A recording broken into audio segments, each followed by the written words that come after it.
Welcome to Hairblazers. This is the podcast where we empower you to disrupt the beauty industry, starting with your chair and your salon. You can focus on running your business and tune in here to find out how to keep it moving forward. My name is Naomi. I'm the marketing manager for the Evade Institute Winnipeg and for the Verde Salon Group. And today we are joined by none other than Erin Kuhn. Erin serves as president and partner for Cunity and Cunity for Schools, which is the market leader for financial literacy and financial wellness, learning and development in the professional beauty industry. And she's the host of the new Money O2 podcast. Welcome, Erin. Hi, I'm so glad to be here. Thanks for having me. Of course, we're super excited to have you. One thing that I love is that with Money O2, you've been describing yourself as somebody who's obsessed with money, but not like that. And I totally resonate with that because I am also somebody who is very kind of interested in the personal finance sphere. My background is actually in marketing and in finance, which definitely comes in handy when I'm building a budget and things like that. But it's also just kind of from a lifelong interest in the stories that we tell ourselves about money, I think is how you described it. And I love that. That's very, very salient to the industry today and to salons today and to stylists today.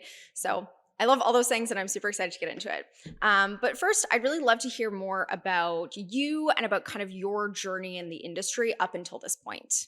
Yeah, I think, and what you said about being obsessed with money, but not like that. I think people who do have those feelings are people who have also had struggles, right? So I have certainly overcome my own struggles with finance and my own struggles with worrying about money and being stressed, particularly in my early 20s, like so many stylists, especially when they're building. And I also have it in relation to being an entrepreneur and starting a young company and also those kind of pressures that I know many business owners, salon, spa, school owners, so many can relate with those. So I certainly come to it with a sense of, hey, I've learned I'm not perfect, but I've also been there. And that's why I want people not to have to worry about money, right? One of the things that I think about is life is crazy and hard enough. And if we can figure out the money component, then it makes life quite a bit easier, And, obviously there's always going to be challenges, but let's kind of mitigate the things that to the best extent possible we can have control over. And the reality is we can have control over some of our money related decisions. But as it goes for my journey, I'm not a stylist, I'm not a salon owner, but I was raised by a salon owner. My business partner, who I know you've spoke to, Tom, he's our CEO of Cunity. He also happens to be my father, and I got into Cunity totally by accident, but I did grow up in the industry when he was co-owner of a multi-location salon chain. And so I remember being like 11 years old and folding towels in the break room and emptying all the color bins and, setting up the Christmas packages when we do. So I was always kind of in the salons, and I loved being in the salons. I loved receiving the benefits of getting access to, salons and being able to get treatments and things like that. But I also just loved the energy, and I loved and I guess for me, I always viewed salons as a business. You know what I mean? I always really viewed them as a business, and I was raised to see the viability of these businesses. And so I think anything we can do to help anyone in the industry, again, whether they're a business owner, a school owner, a salon owner, or a service provider, or a student, entering into this industry, the more we can equip them with the financial components, the better they're going to be set up for success. So the one story I kind of will never forget was a program. I can't even remember the location. And I was just sitting through at that time, really just interning. And there was a businesswoman, I think she had 3 salon locations, 80 employees. And we were going through the numbers component in a very simple visual way. And this salon owner was maybe in her 60s. And she threw down the workbook, literally threw it down. And she had tears in her eyes. And she goes, "Why the hell didn't anyone tell me it could be this simple?" And she was almost like so, just because of years of going through the struggle. And she shared that she had major debt and the business was kind of rocky on ice. And when I watched the reaction of many of these business owners, and when I also sat through it from the lens of, hey, I was in college. Why didn't I learn about money in this type of way? Why didn't I learn about driving sales in this type of way? And Why didn't I learn about finance in this type of way? And so I think it really just seeing that individual's transformation and many more like that. I have so many other stories like that. And also just from a student perspective, like, why aren't we learning about this? Why isn't everybody learning about this? And most people learn about it. I took an accounting class in college, and as you did too, right? In finance, it's boring and it's spreadsheet heavy, and it's not the way that many learners prefer to learn, which is through simple and visual and fun. And so that's really how I got involved in Cunity. And I've been here, I don't even know how many years since. And I took 1 year off and worked in corporate America just to kind of step away and build my skill set. But I really believe in what we do, and I see the changes pretty much daily. So Yeah, I think one of the things that I really admire is particularly your work in schools, because it makes sense, because for the most part, people are learning their personal finance skills from their family, and they're not necessarily learning it in high school or in university, or if they are learning it in university, they're learning it in like a accounting class balance sheet sort of way, which is, needlessly complex. And because people don't really have a consistent place that they're learning about money, you get extreme variations in financial literacy.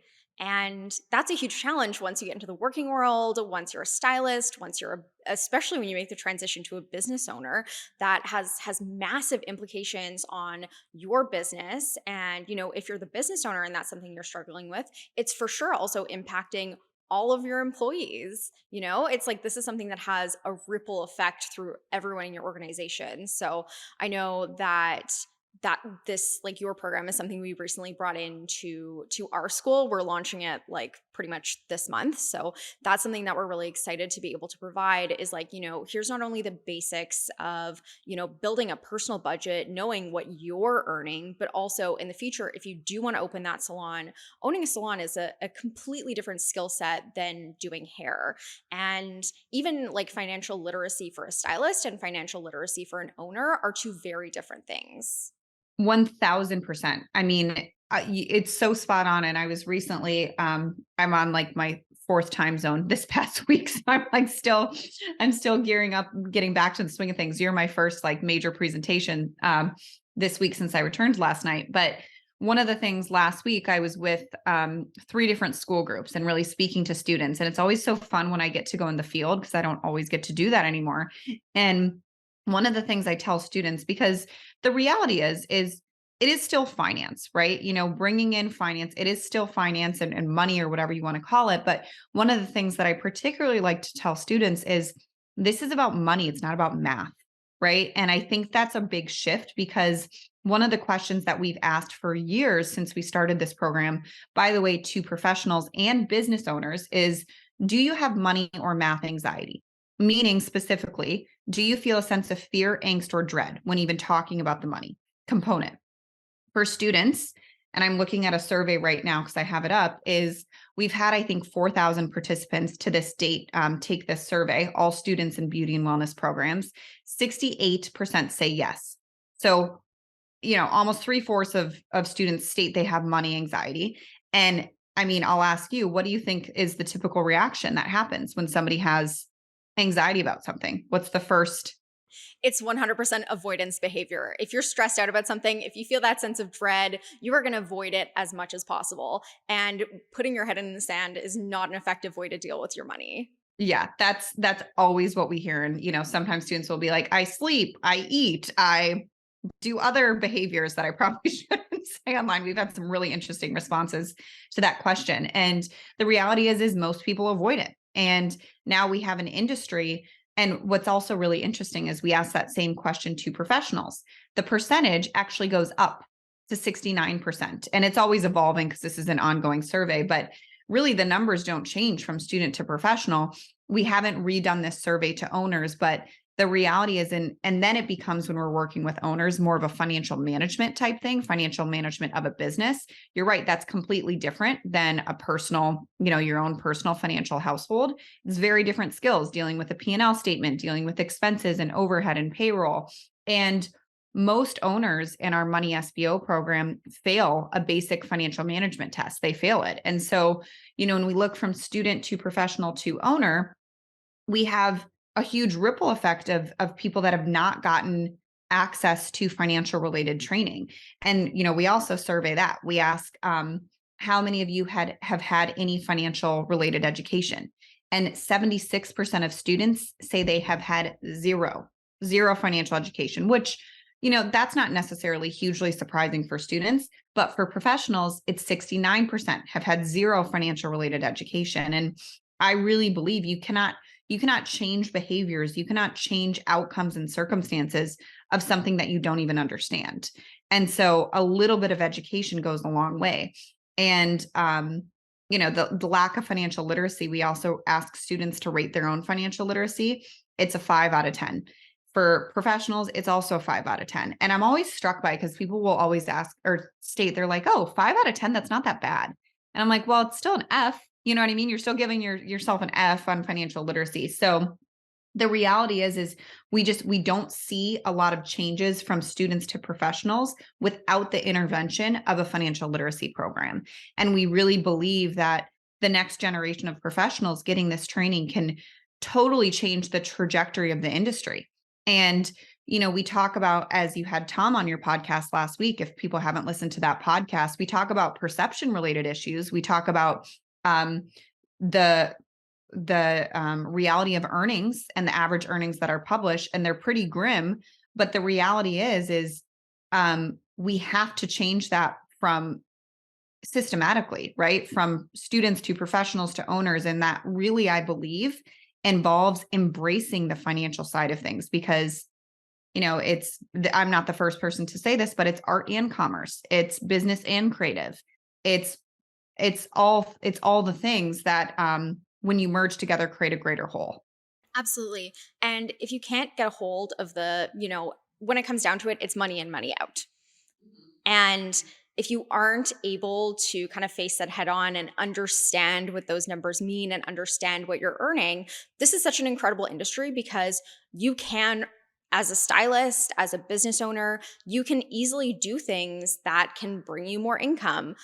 As a stylist, you can almost to the point of like essentially choose what you're earning, but you have to understand how to earn more and what you're currently earning in order to take the steps that will actually get you there.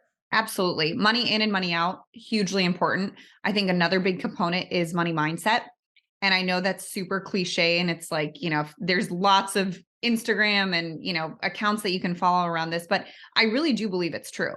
And I really believe that we can't start with changing something unless you understand. If you hate or fear money, or if you think sales is a really dirty word and that's like, you just want to be an artist and a creative, you can't ignore how that impacts the actions that you take at work every day, right?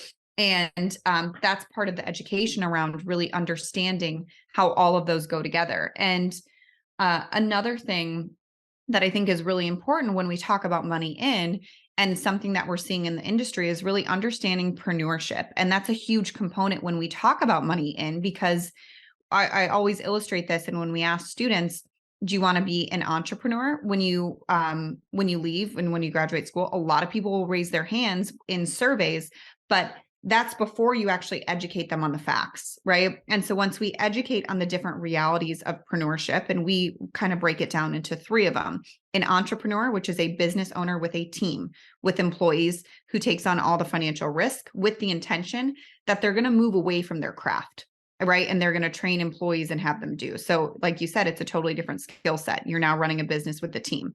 So that would be a salon owner, a school owner, et cetera. Then you have a solopreneur. A solopreneur is a business of one. Maybe they're working in a suite, they're doing it from home, God forbid, or wherever they're doing it. And that really, I think entrepreneur and solopreneur really get blended together in this industry, right? They kind of lump them together, but they're very, very different things. As a solopreneur, you have a ceiling, and there's this glamour thinking that you can work whenever you want, but that's not entirely true, especially when you're in building mode. And then lastly, there's an intrapreneur. And an intrapreneur is just a business within an existing business. And ultimately, we believe at Cunity, whichever one you want to become, that's great, as long as you enter into that pathway knowing the facts. And there's a lot of benefits to being an intrapreneur and to being able to work for the structure of an existing business. And like you said, to be able to show up and perform and really grow your sales without worrying about other kind of expenses. And so I think just really, again, I mean, I really believe that all solutions really start with education. And so if we can educate the industry better on money in, money out, and all of the things as it relates to money, people are going to be equipped to make better decisions for their professional careers, for their families, and for their financial lives as well. Totally. And to your point, money mindset is definitely something that plays a role. People's number one decision making factor is generally the emotion, the underlying emotion that's there. So it impacts everything, and it absolutely impacts money. But one thing that you also mentioned was the pro beauty compensation study, which is fantastic. I personally loved that. I was so excited when I heard that project was happening, and it's really fantastic to see the results. But I would love to know why you chose to kind of continue that work with the Money O2 podcast specifically, and kind of that mode of delivering information. Yeah. I mean, I think, look, everybody, there's lots of podcasts these days. There's lots of ways to consume information. There's certainly no shortage of access to information. But why I wanted to do this was really, it kind of goes back to my own personal journey. I mean, when I was in my 20s, I was so broke. As I said, I was so stressed about money. And the way that I really began, and it was ironic because at the time, that was when I was just starting with Cunity, and I was watching all these business owners have transformations and really helping them across the country. And this was before the school program. But I really, the way in which I started to change my own financial reality was to listening to other people transform theirs. And so it was listening. I'm such a sucker for before and afters, whether anything it is, it's so inspiring. And sometimes to make a change, you have to believe that change is even possible for yourself. And so I wanted a way for people to listen to stories and not have to just go in and take a curriculum. It's there. All the information is there for people, right? They have all the tools, they have all the education in all of our curriculums. It's just a matter of doing it. And so, one of the things that we've really studied at Cunity and what we've tried to do with our tools and education is move people from a state of knowing to doing. And it's the hardest thing to make people change, right? Is we all know these things, but why don't the majority of humans do them? And so that's kind of the missing link. And I really believe one big component of it is because they don't believe it's possible. And so doing the Money O2 podcast allows me to share people that someone might idolize. Someone might look at them and think they have it all figured out. And then they hear back and they're like, oh my God, they overcame that. They paid off $50,000 of debt. They almost went bankrupt. Like all these crazy things that, looking on the outside of things, people make assumptions that people have it all figured out. But it's also normalizing struggles with money because almost everybody has them. And so that was really why I started it, to just give another vehicle for people to believe that change is possible when it comes to finances. Absolutely. And I think it's a really smart way of delivering information, because this is such a people business. We're such a people industry. It's like if you're a stylist, you're spending 6 to 8+ hours a day spending time with people, having conversations with people. So I love this method of delivering information through storytelling, because, it's like you get to have a salon owner sit in your chair for 30 minutes and tell you everything that you wish people would actually talk about money. So I love that. That was very cool to see. But I'd love to know, in your opinion, what are some of the ways that financial literacy actually costs salons? Oh my gosh. So many, all of them. I mean, I love this question and I wish I could give you an answer like it costs the average salon owner $300,000 or whatever it is. We don't have data on that. That should be our next study that One we do, day. right? But I think, you can look at some of the tangible and intangible ways, right? I think a tangible way is around staff. And I think lack of financial literacy, not only to the owner, but also lack of financial literacy of their staff, because the reality is there's a labor shortage and people are making decisions and assumptions and going solo or leaving the industry or not driving sales potential to their full capability, which ultimately is revenue for the salon, because they don't understand money and they don't understand how money works. And I think that's a huge component. So missed revenue opportunities is number one. And I really think, again, that's just due to lack of understanding of or willingness to, and it's not due to lack of understanding, because I know salon owners educate their staff on that, but it might be the positioning of it to their staff, right? Of how they can increase their performance. Well, one thing I would like to add to that as well is that, if we're giving stylists this education from like the salon owner perspective, they would understand that actually, if my salon is doing like a couple $1 million in sales every year, the majority of that is actually being paid out to staff. The majority of that is going to the stylists. And then a lot of the rest of that is going into, stocking your retail shelves, keeping the lights on, all of the various costs associated with the business. The average profit for a salon is like 3%. Like it's really, really marginal. So it's not like when you see a salon making X amount of dollars a year, that's all going into the owner's pocket. The majority of it isn't. The majority of it is going back to the staff and into the business. Absolutely. And that's just also general business acumen, right? Understanding the cost of running an enterprise, the cost of running a business. And yeah, the last study we did was 2 to 5% profitability. And when we ask professionals that, we say, on average, for every dollar that comes into the salon, how much do you think goes back to the owner? People say 80 cents, 50 cents. I mean, it's like, it's crazy. And then once we really educate on that reality, then the staff can really get bought in, not making assumptions of, that the owner is making a gazillion dollars. This has always been a challenge with salon ownership and with business ownership in general, right? So I think that's a big component. I also think for owners who really don't understand the money in versus money out, I mean, it depending on the day, depending on who I talk to, we have all these stories. And one is an owner that we're working with. She was negative 9% in profit just because she didn't know where her money was going. With a little bit of work and a little bit of support, she's at 9% profit, right?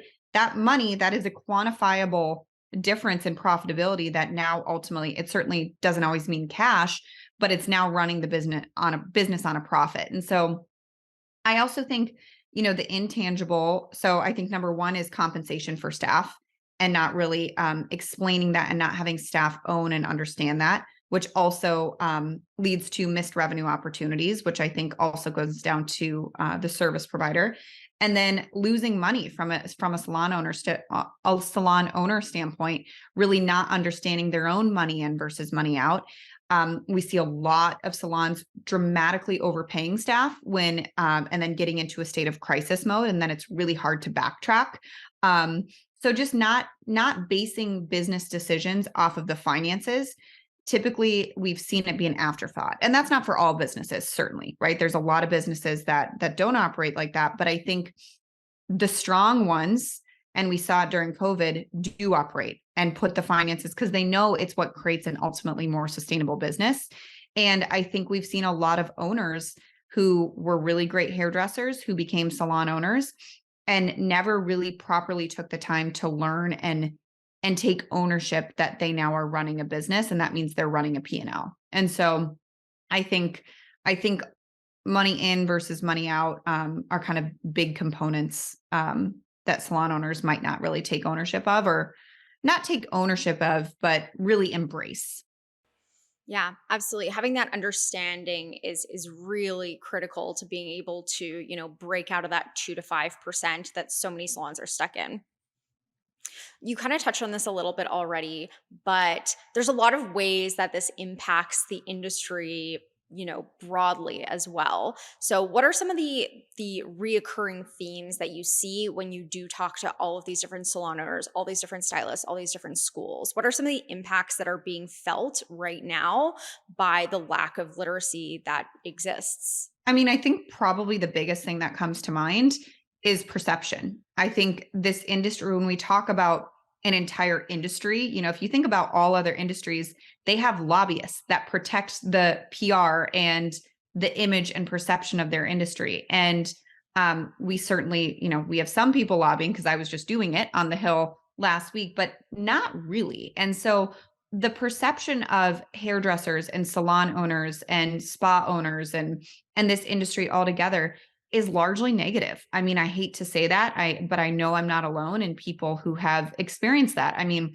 when I'm at dinner parties and I say what I do, they're like, oh, you work with salons? It's like, yeah, they're businesses, you know? And it's just the perception that I not only feel, from a just a feeling standpoint, but we also see the perception when we look online. We see low earnings, we see poverty level wages, we see work long hours with little time off. And it's just shocking to those of us within the industry because we know that that's not true. And if it is true, it doesn't have to be true. Right. And so I think perception is one of the big things that comes to mind, the ripple effects. And I think also when we look at students, and it starts with the students and the next generation of beauty and wellness professionals, they're not getting proper education on how to understand the financial component of what it means to be a beauty and wellness professional. And so we're starting to change that. But I really think it's lack of education is what it boils down to the problem with, and lack of consistent education. And then ultimately, the biggest ripple effect that I see is perception issues. And then ultimately, kind of this migration to solopreneurship, which we see people, this trend of, Tom always calls it, or I don't even remember who said it, I think it was Tom, the boss babe mentality, which is a lot of people seeing and really wanting to quote unquote be their own bosses, but not really understanding and not necessarily making that decision for the right reasons. Not only the right reasons, but also without the full facts. And so I think also really we're seeing salons really struggle. Some are doing better than other, but salons are really, really struggling to stay afloat because they can't properly staff their businesses. And so there's a lot of impacts, and every industry is being impacted right now, right? The economy is crazy. People are very fearful. We're seeing mass layoffs, but I actually think to flip it, it's a huge positive. We see Google just laying off over 10,000 workers. I think it was like a week and a half ago, and everyone freaking out about AI, right? Lawyers freaking out because AI can write contracts, doctors freaking out because they can provide diagnosis, all of these first choice careers. But we are looking at a career in an industry that you can't outsource to AI. I'm sure there'll be something, right? Like some creative way they can help make our jobs and lives easier, but you can't outsource the job that a hairdresser or a cosmetologist or a nail technician or a massage therapist or an esthetician or a makeup artist does. You just can't. And that is a really actually empowering place to be. And it's a really empowering, cool narrative for this industry. Absolutely. Erin, you touched on this already, but what do you want salons, students, stylists to take away from the stories that you're telling? I would say I want them to believe that change is possible. I want them to believe that their current situation doesn't have to be their forever situation, because I certainly know it can feel like that. And for students, also really recognizing, that things take time, right? Like most people in their 20s struggle because they're trying to build a career and get on their feet, right? And so if you have the reality of the expectation that you're going to get out of school and make a crap ton of money right away in the first year, that's probably going to be a misalignment with expectations. But if you have the expectation of, hey, I'm in building mode, these are my 20s, I'm building my career. So let's focus on that and understand I'm going to eventually get to a place with my money in that it's not going to be so tight, because it might be tight for a little bit, right? Focusing on building your money in is a huge thing. And then also, understanding that it's never too early or too late to start, I think is also really important. You know, I there was I was with a school group last week, and there was an elderly woman in the group, and I could tell, it made me sad because I could see that, and she shared that she had never planned, and now she's kind of in, she's almost in her 80s, right? And that's a very scary place to be, but that shouldn't prevent starting the process now, right? Like there's the only time is the present moment to start. And so also, I think helping people change their narrative about you have to be good at math to be good at money, or whatever myths and traps that you believe. Um, it's just not true. It's just not true. And this is our lives. And so I just want people to get excited about the possibility that change is possible, whether it's listening to my podcast, going through our Money EDU or Money SVO curriculums or Money Pro. Those are great resources, but there's also a ton of free resources online. You don't have to pay for this stuff. This is an age in which the access to information is abundant. And so take advantage and start somewhere. And something that worked for me was, again, listening to stories. and listening to people's transformations and seeing, hey, okay, I can relate to that. Change is possible. This doesn't have to be forever.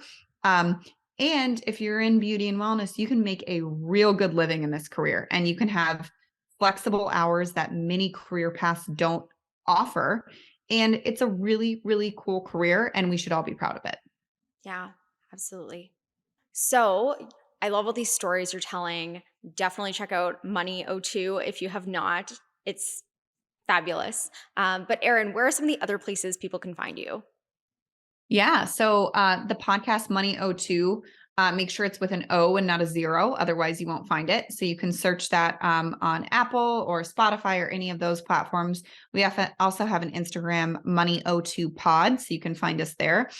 If you're with schools, I would say follow us at Cunity for Schools. And then also kind of our overarching all things Cunity, where we post new podcast episodes, things about schools, is on our Cunity Inc. page. And that's where salon owners, leaders, professionals will also want to go. And that's at Cunity Inc. on Instagram. And you can take a look at us there. Awesome. Thank you so much, Erin. Thank you. Thanks for having me. Thanks for listening. Make sure you leave us a review, share with your team, and tune in next time.